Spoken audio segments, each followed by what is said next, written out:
A single moped sits abandoned in a gravel lot, engine cold, keys still hanging from the ignition. The girl who rode it here would never have left it that way. Not for anything. Not for anyone.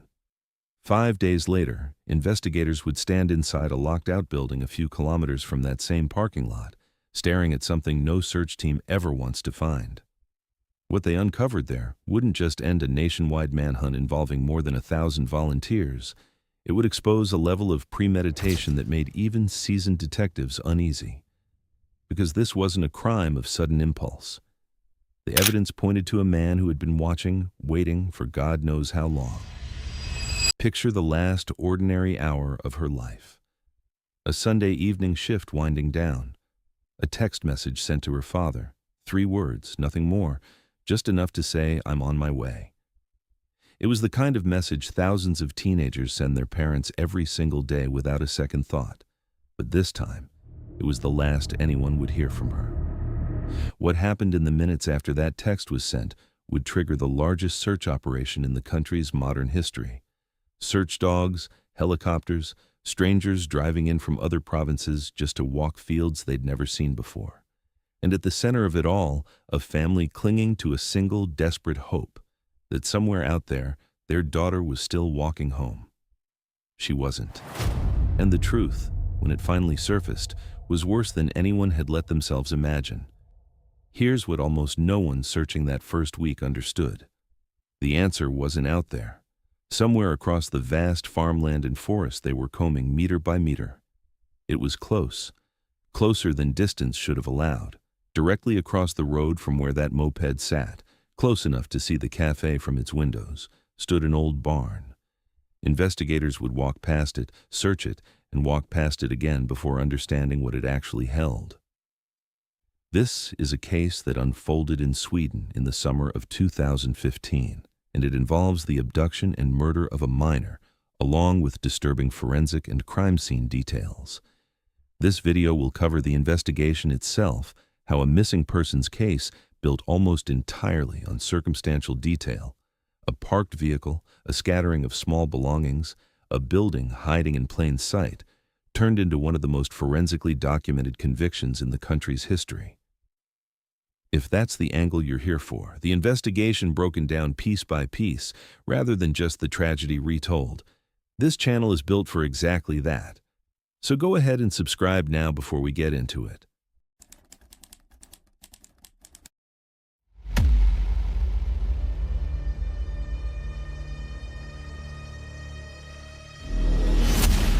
Lisa Holm was born on the 7th of February 1998 in Skövde, a city in Västra Götaland County in western Sweden. She grew up there, in a household that, by every account, was close-knit and ordinary in the best sense of the word. By the summer of 2015, she was 17 years old, and like many teenagers her age, she had taken a summer job. The café she worked at sat in Blomberg, a small community on the slopes of Kinnekulla, a flat-topped mountain in Västergötland, known locally for its farmland and quiet roads. The café itself was tied to an old monastery building nearby, the kind of place that drew a modest but steady stream of visitors during the warmer months. For Lisa, it was seasonal work, the sort of job that filled a summer before the next school year began. Getting to and from that job required transportation, and earlier that year, Lisa had gotten a moped. It gave her a new kind of independence, the ability to come and go from a rural workplace without depending on someone else's schedule.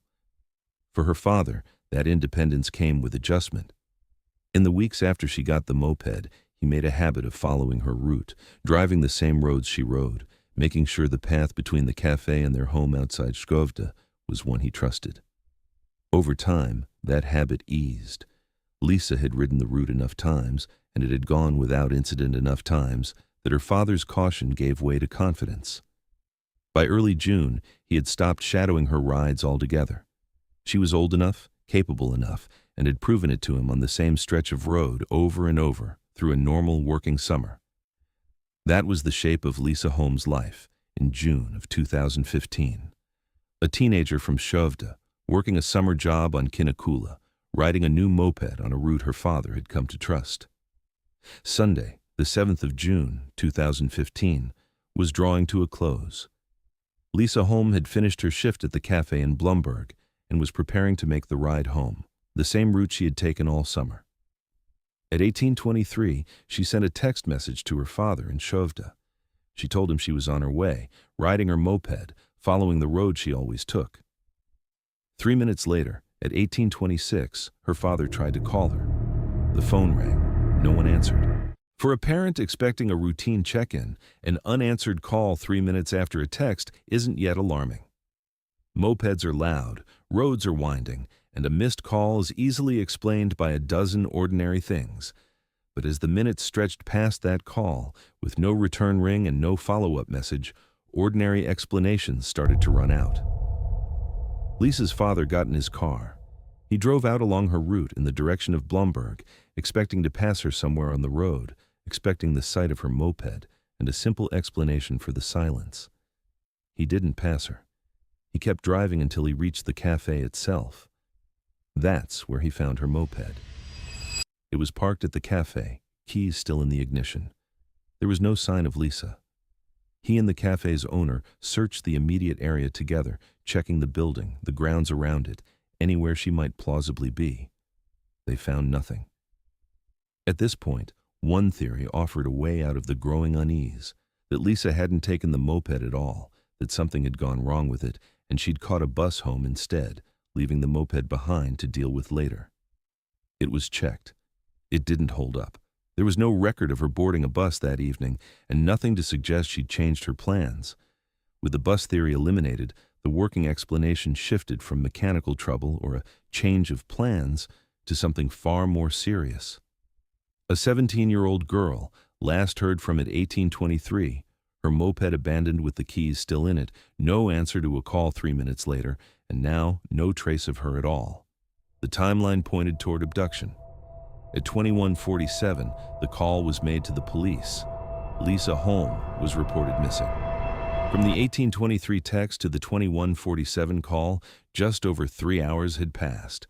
3 hours in which an ordinary end-of-shift ride home had turned into a family's worst fear, confirmed piece by piece. The unanswered call, the abandoned moped, the empty café, the ruled-out explanations. By the time the police were involved, there was no ambiguity left in what the evening's timeline suggested. Somewhere between the café and home, on a route she had ridden without incident all summer, Lisa Holm had vanished. Once Lisa Holm was reported missing, police response was immediate. Officers arrived at the café that same night, and a dog patrol was brought in shortly after to begin working the surrounding area. The dogs led searchers to a large barn directly across the road from the café, a building with several separate rooms and outbuildings attached. That first night, the search of the barn turned up nothing.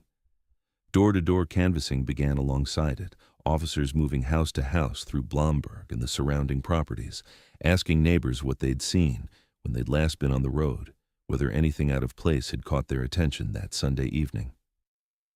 The overnight search continued into Monday morning, and it was then that the first physical trace of Lisa turned up. Inside the same barn the dogs had already searched, investigators found a glove. On its own, a single glove doesn't confirm much, but its location, inside a building directly across from where Lisa was last seen, meant investigators couldn't rule the barn out, even after an initial pass had come up empty. By Tuesday, the 9th of June, the search area had expanded outward from the café, following the dirt road that ran through the immediate area. Along that road, searchers began finding more of Lisa's belongings: a cell phone case, a receipt, a ticket stub, a cracked phone screen, and its protective cover. None of these items individually pointed to a location or a suspect, but together, scattered along a specific stretch of road rather than concentrated in one place, they began to sketch out a path, evidence that something had happened to Lisa in motion, along a route rather than in one single spot. On Wednesday, the 10th of June, the search widened further, extending south and east of the café. This was the point at which Missing People Sweden, the country's largest volunteer search organization, was brought in to support the police effort. What followed became, by the organization's own account, the largest search operation it had ever conducted. Over the following days, more than 3,000 individual searchers took part, with daily turnout regularly topping 1,000 volunteers on the ground at once. Search teams moved on foot, in vehicles, with dogs, and police helicopters were used to cover ground that foot searches couldn't reach quickly enough. For an organization built on ordinary people showing up for strangers, the response to Lisa Holm's disappearance stretched their coordination and logistics further than anything they'd managed before. That same Wednesday evening, inside the barn across from the café, searchers found an earring. It was confirmed to belong to Lisa. Not long after, her moped license and her house keys were also recovered from the same building. Each new item pulled the barn back into focus. A single glove found overnight might have been a coincidence. A glove, an earring, a license, and a set of keys, all recovered from the same structure, were not. By the end of that week, investigators had a fuller picture, if not yet an answer.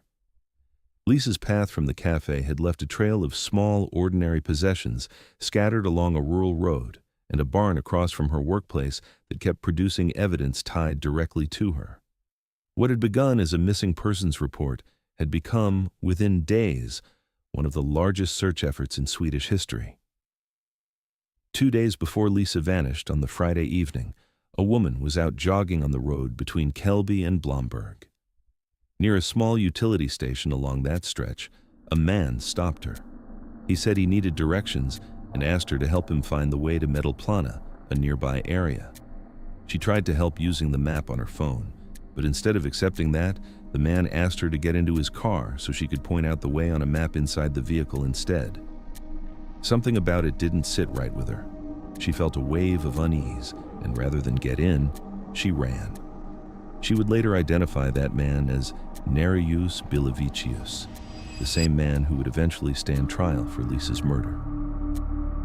At the time, though, this was just an unsettling encounter reported by a jogger, one data point among many being gathered in the earliest days of the investigation. Separately, another witness came forward with an account from around the time of Lisa's disappearance. A car had been seen parked directly at the entrance to the barn across from the cafe. 5 minutes later, when a second witness passed the same spot, the car was gone. The possibility that the car was gone within minutes of when Lisa should have been riding past became a detail investigators couldn't dismiss. The barn itself, meanwhile, kept demanding closer attention. As forensic teams went back through it more thoroughly, they focused on a specific room, once used as a milking room, tucked inside the larger structure. That room had a window, and through it, a direct, unobstructed sightline across the road to the cafe where Lisa had worked. Whoever had used that room could see the exact building Lisa left from. Under closer forensic examination, investigators recovered biological traces from within the room, material that was collected and sent for DNA analysis. At this stage, the results weren't back, but the fact that a room with a direct view of Lisa's workplace had yielded biological evidence worth testing was enough to keep that barn at the center of the investigation. Behind the scenes, investigators were also working a different angle entirely. Using the pattern of evidence, the geography of where Lisa's belongings had turned up, the location of the barn, the timing of the parked car, police built out a behavioral offender profile. Their conclusion was that whoever had taken Lisa likely had specific local knowledge of the area, familiarity with the roads, the buildings, and the layout around Blomberg that wouldn't come from simply passing through. That single conclusion reshaped the scope of the investigation. It wasn't about following up on strangers anymore. It was about looking at who actually knew this stretch of Kinnekulla well enough to move through it with intent. That local knowledge profile pointed investigators toward a small property near the barn, home to 3 residents who, unlike most of the surrounding community, didn't speak Swedish. Geographically, they sat right at the center of where the evidence was clustering. Linguistically, they stood apart from almost everyone else in the immediate area. Neither fact proved anything on its own, but together, they made that household impossible to overlook. None of this had a name attached to it yet. What investigators had was a jogger's unsettling encounter, a car that appeared and disappeared in minutes, a room with a view of the cafe and evidence worth testing, and a profile suggesting the person responsible knew this place intimately. If you want to see exactly how these threads pull together into an identity, that's the next stage of this investigation, and it's where the case starts moving fast, so make sure you're subscribed before we get there. Friday, the 12th of June. Lisa Holm had been missing for 5 days. That morning, missing people search teams turned their attention to the Martorp estate, a property a few kilometers from the barn and cafe where the case had begun. As the volunteers began working through the grounds, 2 men arrived by car. One of them was Nerijus Bilevicius. The other was his brother. Speaking to the search party in broken English, they told the volunteers that the area had already been searched, that there was no need to continue looking there. It didn't add up. Missing people coordinated closely with police on exactly which areas had and hadn't been covered, and nothing about this exchange matched that coordination. The search party grew suspicious of the 2 men and their insistence, and rather than stand down, they contacted the police while continuing their work on the estate. They kept searching. In a pile of branches and brush on the property, they found a jacket and a helmet. Both were later confirmed to belong to Lisa. Police were brought in immediately to expand the search around that discovery site. That same evening, forensic technicians found Lisa's body inside a workshed on the estate, a short distance from where the jacket and helmet had turned up. The investigation would later establish 2 additional facts about how she was found. Her mouth had been taped, and she was partially unclothed. These are stated here as part of the official record of the case, not as description, because they were facts presented and relied upon during the legal proceedings that followed. A forensic examination determined the cause of death to be strangulation that led to hanging. That finding, established through the autopsy and upheld through every stage of the legal process that came after, is the extent of what the medical evidence confirmed.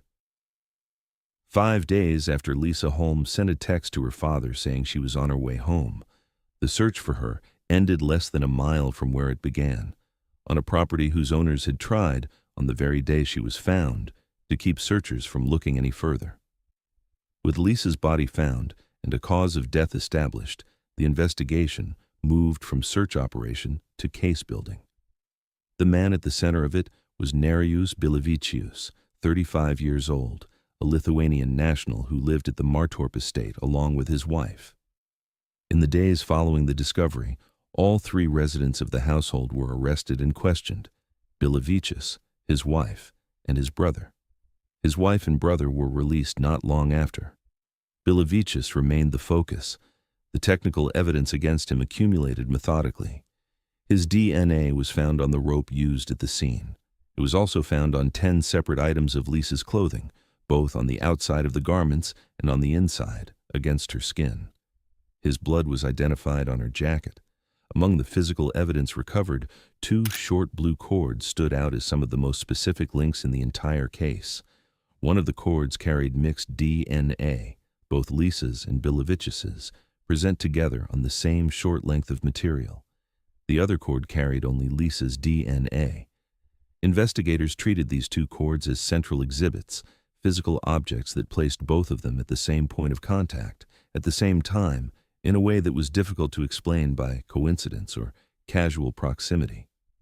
Then there was the milking room itself, the same space investigators had flagged earlier for its direct sightline to the cafe.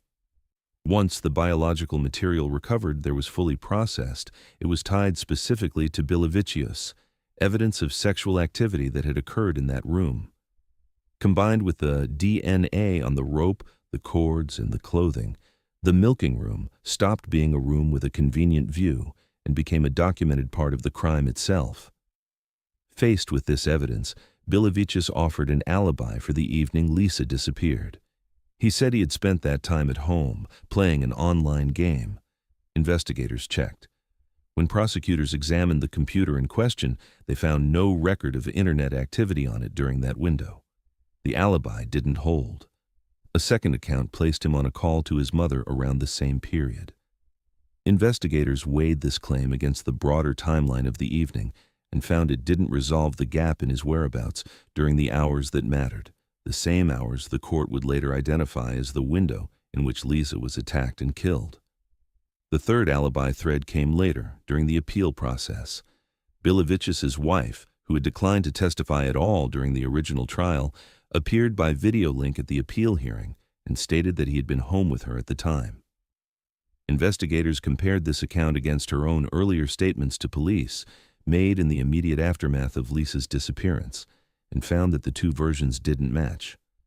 A wife's testimony placing her husband at home is, in most cases, meaningful evidence. Here, it was undercut by her own prior words. Beyond the forensic and alibi evidence, witnesses added another layer. Several came forward describing a car consistent with the one Bilovich's drove, seen near the café around the time Lisa would have been finishing her shift and starting her ride home. Individually, a witnessed car proves little. Set against everything else, it closed another gap between Bilovich's and the timeline of that Sunday evening. Taken together, the case against him was built entirely from physical points of contact and failed explanations. DNA on the rope, DNA on 10 pieces of clothing, his blood on her jacket, 2 cords, one carrying both their DNA, the other carrying only hers. Sexual activity tied to him specifically in the room with a view of the café. And 3 separate attempts to account for his whereabouts that evening, each one collapsing under examination, an unused computer, an unresolved call, and a wife's testimony that contradicted itself. No single piece of evidence was the whole case. Together, they left almost no room for another explanation. The trial opened at Skaraborg District Court in the autumn of 2015. Nerijus Bilovičius stood accused of Lisa Holm's murder, and from the first day, his defense rested on 2 arguments. The first addressed the DNA evidence directly. His attorney argued that his presence in the barn and the biological traces found there were explained simply by the fact that he worked on the property. He had reason to be in that space regularly, the defense said, and his DNA turning up there was a byproduct of ordinary labor, not evidence of a crime. The second argument went further, suggesting that if a crime had occurred, someone else might bear responsibility, pointing toward his own brother as a person who could have been involved in the disappearance and disposal of Lisa's body. The court did not accept either argument. The volume of DNA evidence spread across the rope, 10 separate items of clothing, and the immediate crime scene went well beyond what routine work on the property could account for.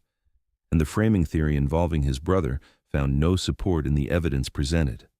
On the 17th of November, 2015, the court delivered its verdict. Nerijus Bilovičius was found guilty of murder and sentenced to life in prison. Addressing the reasoning behind the verdict afterward, the court's chairwoman, Anna-Karin Lundberg, said that if his DNA had been found on a single item of clothing, that alone might have had an innocent explanation. But there were, in her words, so many traces, both at the scene of the crime and at the site where the body was found, that no innocent explanation could account for all of them. Bilovičius appealed. On the 8th of February 2016, Gotha Hovrätt, the Court of Appeal, upheld the district court's ruling in full. The life sentence stood. That was not the end of the legal process. A new attorney, Björn Hurtig, took up a further appeal, this time petitioning the Supreme Court for leave to review the case. The petition raised new circumstances, including the possibility that his wife had played some role in the case. The Supreme Court considered the petition and, on the 2nd of May 2016, declined to grant a review. With that decision, the life sentence became legally final. There was no further path to appeal within Sweden. In 2017, Bilovičius was transferred to Lithuania to serve out his sentence. Shortly after his transfer, a Lithuanian court reduced his sentence from life imprisonment to 15 years. That reduction did not stand. An appellate court in Šiauliai reviewed the decision and reversed it, restoring the sentence to life imprisonment. From that point forward, Bilovičius remained in Lithuanian custody, serving a life sentence for the murder of Lisa Holm. On the 3rd of August 2022, Bilovičius died at the Marijampolė Correction House in Lithuania. He was stabbed in the neck by a fellow inmate during a prison walk and died while being transported to a hospital. From the district court's verdict in November 2015 to his death in a Lithuanian prison in August 2022, the case moved through every level of appeal available to him in two separate countries, and at every stage the outcome held. The evidence that convicted him at trial, the DNA, the failed alibis, the physical links tied to him specifically, was tested again on appeal, tested again at the Supreme Court, and tested once more by a foreign court thousands of miles from where the crime occurred. It withstood all of it. The case of Lisa Holm revealed something about what a community and a country will mobilize for when a 17-year-old girl doesn't come home. More than 3,000 searchers moved across Kinnekulla over 3 days, the largest effort Missing People Sweden had ever coordinated, built entirely from volunteers who had never met her. That response is part of this case's legacy as much as the verdict is. It also showed what patient, methodical work can do against a case with no witness to the crime itself. No single piece of evidence solved this. It was the accumulation, a rope, 10 items of clothing, 2 cords, a room with a view of a café, and 3 separate alibis that each fell apart under examination that closed every gap Bilovičius tried to open. The forensic work and the alibi analysis, tested and retested across 2 countries and multiple courts, never gave way. Lisa Holm sent a text at 18:23 on an ordinary Sunday evening, telling her father she was on her way home. She never arrived.